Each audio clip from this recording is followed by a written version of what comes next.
This is Robert Clotworthy, the narrator of The Curse of Oak Island, and I have a question for you.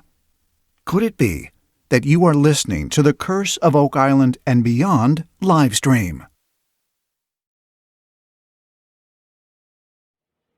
Welcome, everyone, to The Curse of Oak Island. IDK, Jeff and John here with you tonight. And we are going to be taking a look at some of the articles from magazines and newspapers that go back possibly prior to the Reader's Digest article in 1965. But before we do that, I just wanted to say, hey, if you're out there on the YouTube side, we'd appreciate it if you'd hit that subscribe button for us and click on that notification bell. That notification bell will tell you when we have new content that gets put up, and you won't miss it. You'll know right away. So please click on that subscribe button for us. And also, we have our Patreon channel. If you'd like to help support the show, it's at Patreon, and that is jfree906 there as well. We also have our email address, which is oakislandandbeyond@gmail.com, and is spelt out. It's not the and sign. So it's oakislandandbeyond@gmail.com. All right, let's dive right into it. So in some of this, John and I were looking to try to find out exactly where this curse of Oak Island came from. The 7 must die before the treasure can be found. We were digging into this, and while we were doing that, we came across some really interesting articles from magazines and newspapers that really took us way back before, like I said, the Reader's Digest article in 1965. Now, one of these that we found and was from the True magazine, and this is the one that actually talked. We were looking for curse, and then we come across this one for the curse. Now, I believe John found this one. I'm going to bring it up on the screen here, and this talks a little bit about a curse, but not about people dying, not in that sense, before they find the treasure. So, if I remember correctly, Jeff, that would be September of 1957, correct? That's correct. Yes, okay. 1957. In September. And this one here, it's really hard to read, folks, and I'm going to make it a little bit bigger for you so I'll zoom in here so I can read it, and I'll do my best. It talks about the mysterious money pit, and it says, now it talks about the boys. It says 3 boys, paddled their canoe slowly through the, and I didn't catch the one word there. It says of tiny uninhabited islands in Mahone Bay, Nova Scotia. There was a curse upon the islands where it was said these old fishermen claimed that the islands were protected by the devil's dog. Now, the devil's dog, it said, and you do not want to tempt the fate of this awful creature, the devil's dog. Now, where have we heard that before, John? Well, Jeff, it seems like we've heard that on the show itself. Was that not one of the legends or lores that they've come up with on the Devil's Dog? Yeah, it really was. But we're gonna probably get into that a little bit deeper. But yeah, so very interesting right there, talking about the Devil's Dog. And we've heard, again, just like John was saying, there was some stories about the Devil's Dog seen around the area, but going red eyes and all this kind of stuff. Yes. So there you go. Now, and again, that was from 1957. So very interesting article. Well, let me ask you this. So we have the Devil's Dog sitting there, and there's lore about the Devil's Dog. I think that certain locals have talked about Devil's Dog before, and I know the seafaring people would talk about the Devil's Dog. So now you have a piece of lore or legend about this creature. Okay, that has glowing red eyes, and it's quoted in the article in 57. So what would be the purpose of having a legend or lore of the Devil's Dog? Well, the only thing I could think of is if you're going to put some sort of something like that, is to keep people away, right? That scare makes people sense. Off so they wouldn't come around. Well, yeah, if you have something that you're doing on the island, such as mining or whatever, digging for treasure, and you didn't want anyone around, of course that would make sense to have a bit of to make up or invent a superstition to keep people from snooping around. That makes perfect sense to me. Right. And I know the locals, and there was also, if I remember, Jeff, the locals did say that the devil dog had been on the mainland too. That it was been in the area of Lundenburg. Is that correct? That's what I've heard. Yes, that's very true. So the devil's dog is not a new piece of mythology. It had been around, and you do see it in other parts of the U.S. and Canada. That story of the glowing red-eyed creature. You also see it in Mothman and other red-eyed creatures. So that's not a new piece of lore or mythology. No. But the fact that you can use it to protect your interest and scare people away with superstitions. Yep. Jeff, does it make sense? It does. It certainly does. It certainly does. Now, here's another article. We got to keep moving along here. Okay. Keep on going. Here's another article that we found. Now, this one goes back even farther. And as we know, the whole story of Oak Island and the mystery there, the treasure there has been world renowned, right? It's known around the world nowadays. And even in this time frame, and I'm going to bring this one up real quick. This is from February 22nd, 1931. Ooh. And this is from the Ogden Standard Examiner from Ogden, Utah. Okay, so in Ogden, Utah, they were talking about Oak Island. And in here, what's interesting about this particular article is that right here, if you see this picture, and here's the oak tree and a sawed off, and there's a block and tackle hanging there, right? What do you notice about the people in the picture there, John? Well, Jeff, first of all, if memory serves me correctly, that would be McGinnis, Vaughn, and Smith, correct? Yeah, that's correct. But now, having talked to Joan and knowing that Daniel/Donald McGinnis was in his early 30s when he actually acquired his land on Oak Island, that would correlate with that sort of legend, that family lore from Joan. Right. But what I notice is they're not young boys.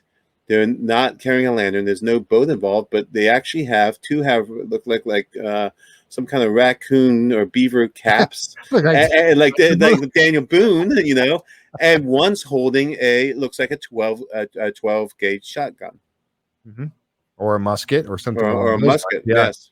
Yeah, exactly. So, that's the first thing that caught my eye was that they're and we've heard that story about the three young boys. They see lights over on the island. So they cruise over there and they go searching. Oh, look at here. We found an oak tree and a depression in the ground.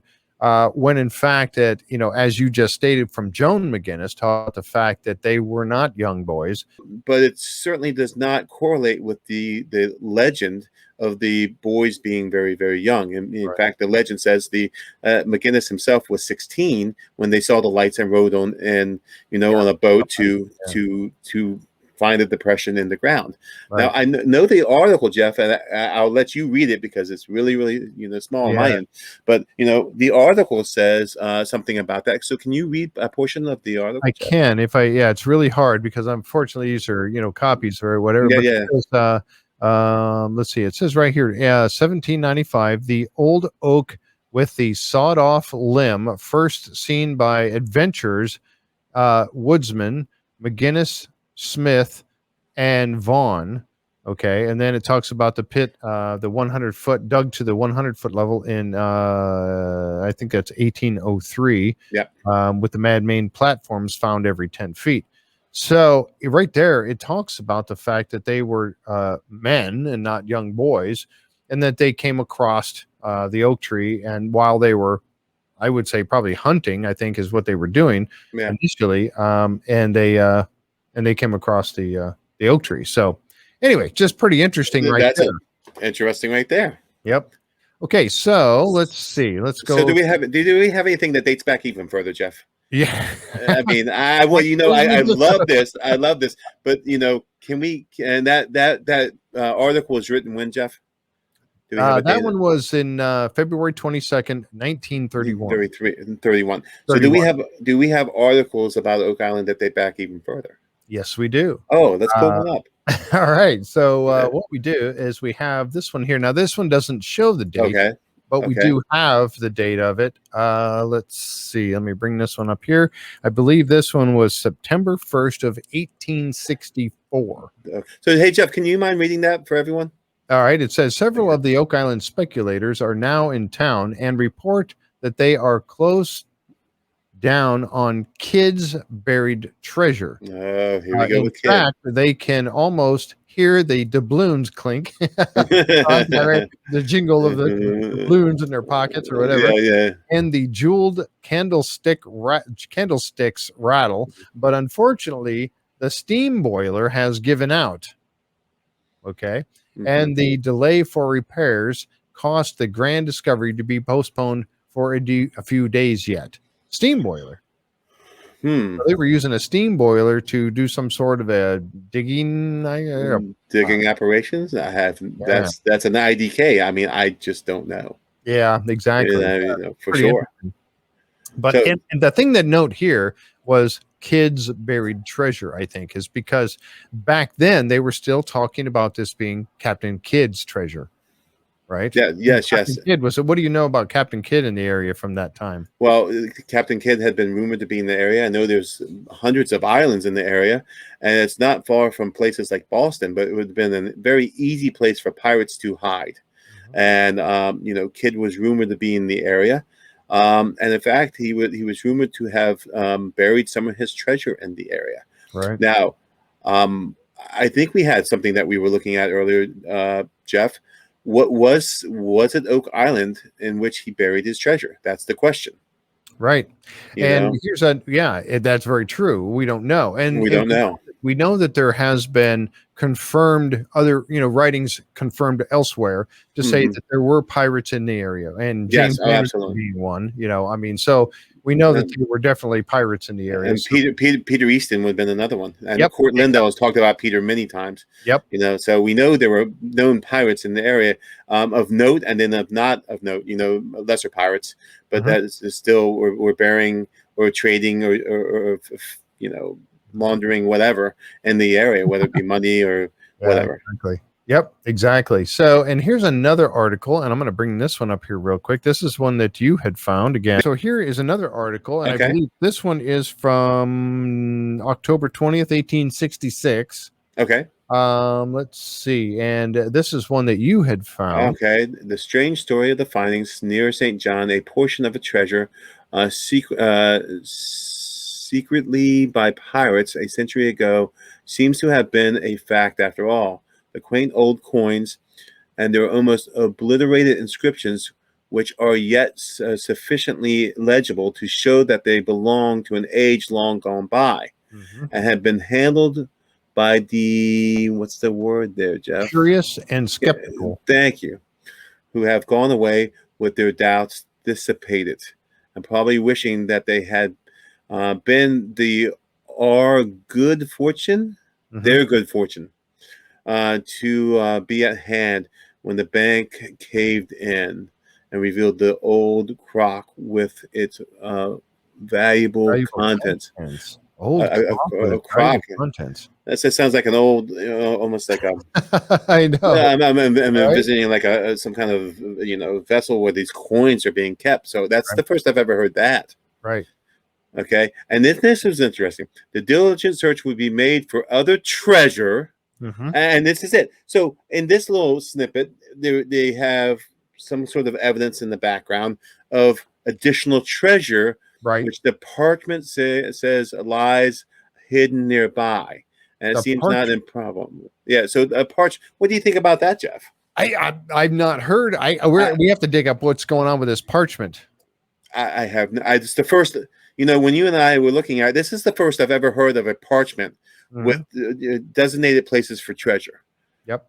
Have you ever heard of it before seeing this article? No, I haven't. I have heard about other treasure. Now we've talked about that on the show. Yeah, absolutely. I think even, they've talked about many, maybe several depositors over the course of history of Oak Island. Correct. Several depositors, and then maybe Ball and all them found bits and pieces of these other depositors instead of actually finding the true money pit treasure. They found maybe pirate treasure from different pirates. Sure. So that's kind of interesting. So other treasure doesn't really hit me, like a gong, as much as this Parchment does. It says, which the Parchment says lies hidden nearby.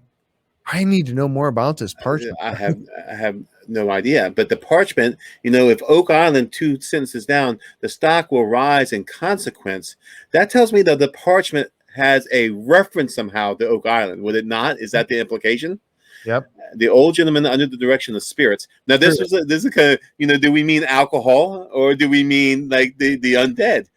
So that's kind of unclear. But under the direction of spirits has been burrowing away in the rocks of one of the New England states for a while. And this article goes on, and it also mentions Poe, and we know Poe was involved. Yes. Edgar Allan Poe. Edgar Allan Poe was a Baltimore native in my backyard, but Poe was mentioned several times, and he had his, house in Baltimore. And he was mentioned. So it looks like there's this whole kind of mythos about this Parchment and maybe what's located. And what else does it say there, Jeff? Well, here's something that gets me. You talking about the legends, lore, and other occurrences. Yes. We're coming up episodes 4 and 5, but this is right here. It says Poe, conceptions of Poe of wondrous riches watched over by the ghosts of bold buccaneers who hid them, who were snatched away by untimely fate. Okay, so.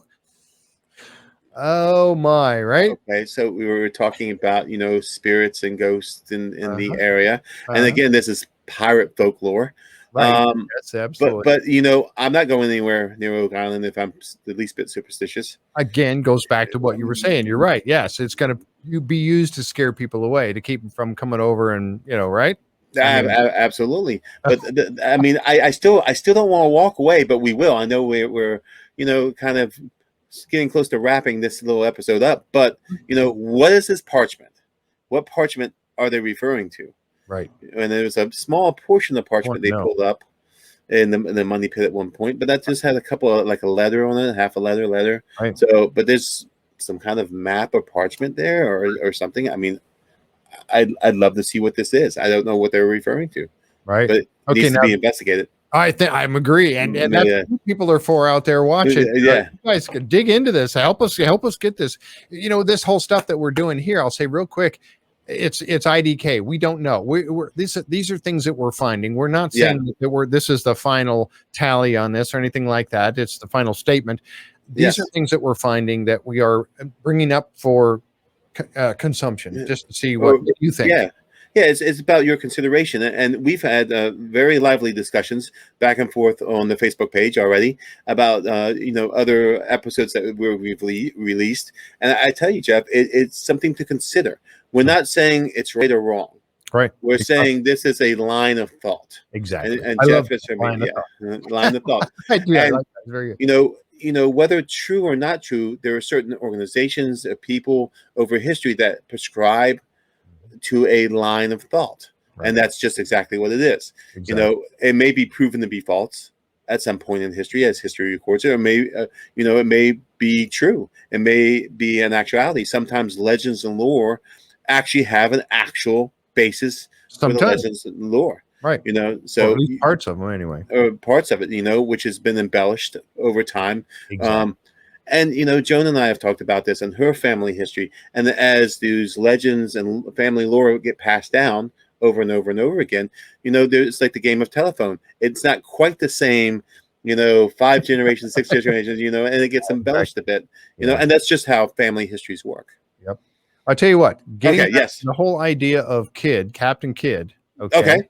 Now I think this one might put the nail in the coffin. Do we have a solution to Kidd? I mean, did they actually have? Okay, maybe. You can read this one. This article, I believe this one is November 15th, 1873. If I have my notes correct here on that.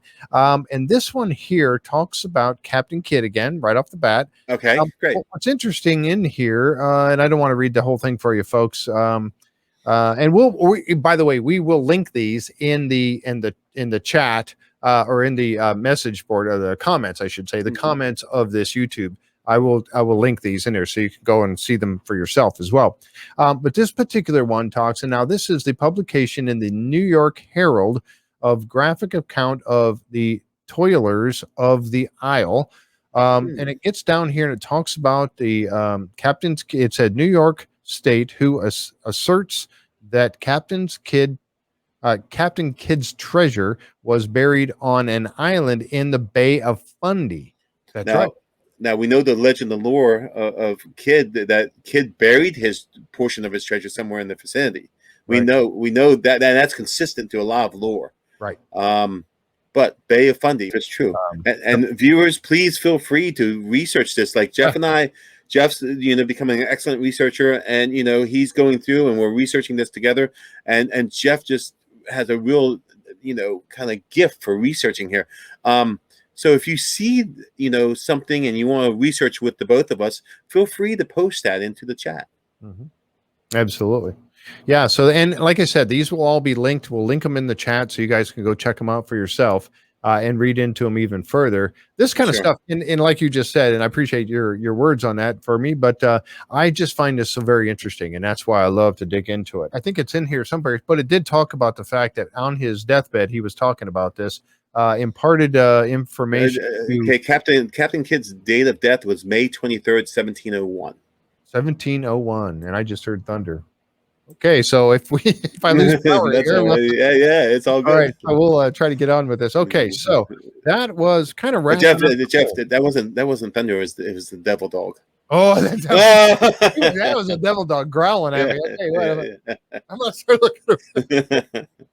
Oh my, yeah! Don't get that started. Oh, the devil dog growling at me already. So, all right. So let's see. I think that there was another one that I wanted to look at real quick too, and we're just about done with today's segment. Yeah, sure.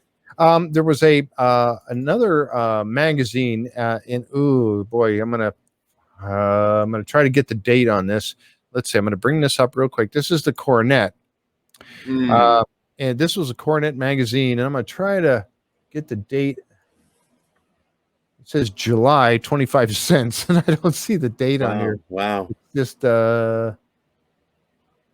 anyway, from I think this was 1954 or 7. Well, the other one we had was 1957, right? So this was probably 1954. So, and it was an interesting article that talked about. Oh, here we go. Oh, 1954. There it is. July. Yeah. There you go. It talks about the buried treasure of Oak Island. This was by Ralph H. Major Jr. And this was another very interesting article that also talked about right up here to see by Captain Kidd's lieutenants around 1720. A trove was defied recovery ever since 3 youngsters, and there we go back to the 3 youngsters from the mainland, stumbled across the grass overgrown pit. Okay. And so the trio landed their canoe, and so the story goes on from there. But again, we know that that they weren't boys; that they were men, and so. But again, this is a pretty interesting story. But I guess the real big thing to take from this is that there are many articles that were written prior to the Reader's Digest article of 1965. Not to throw that one out by any means. That's the one that got Dan McGinnis started. That's the one that got Rick Lagina, and then eventually Marty Lagina started on all of this. But the story has, like you mentioned, telephone earlier. Yeah, when you pass that story along, does it change? Does it warp a little bit? Do things get left out? Sure, because it depends on the person writing it and their use of language and their ability to wordsmith. A really good wordsmith will add things and here and there and a little embellishment here and there to make it seem grandiose. Right. And so I think there was some wordsmithing going on. But when you wordsmith, you kind of you're taking something. It's like making a photocopy of a photocopy of a photocopy of a photocopy. There is some loss of knowledge. Yeah. One of the things I wanted to point out on this one real quick was this part right here. It says years later, and this goes back to the Parchment. It says years later, a Parchment map bearing tracings which appeared to conform to the contours of Oak Island was discovered in a London bookshop in 1934. It came to the hands of Gilbert Hedden, a retired steel manufacturer of New York, New Jersey, and he proceeded to buy parts of the island to retain the Pennsylvania mining and drilling firm, the Sprague and Henwood.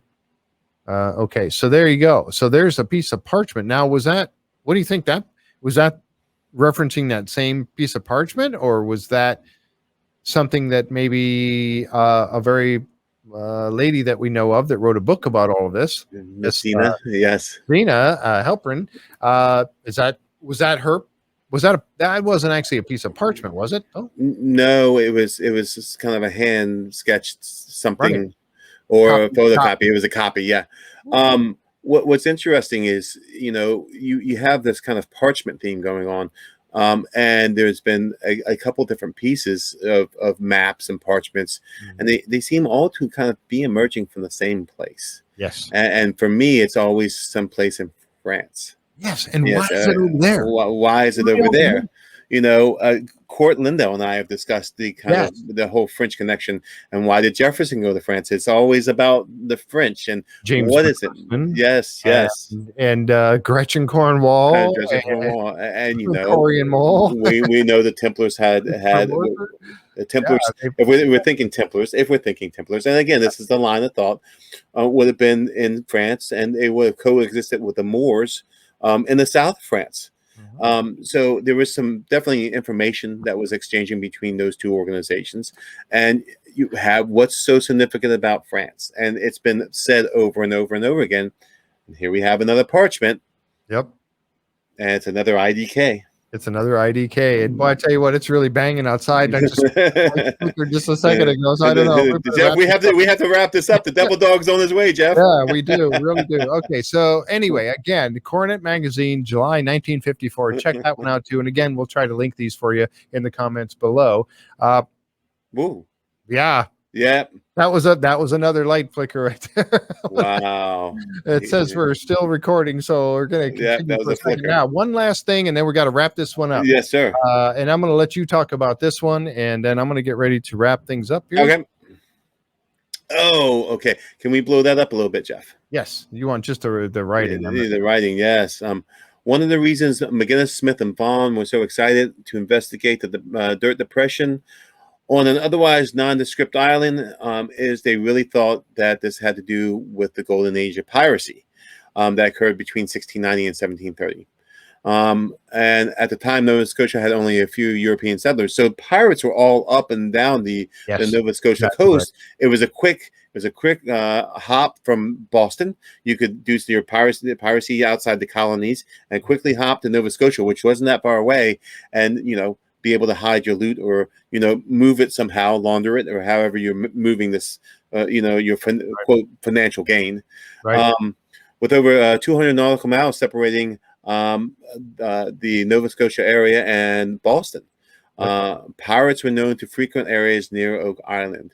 Yep. And I believe a lot of the mythology and lore to scare people away came from the pirates themselves. Yep. And they were probably in the local tavern and the bars in Boston, telling stories about you don't want to go up north because the devil dog is there, or there's a curse on a lot of the islands, or they see the undead walking at night, and all those things are meant to spook people. And if you're really a religious person, you don't want any parts of that.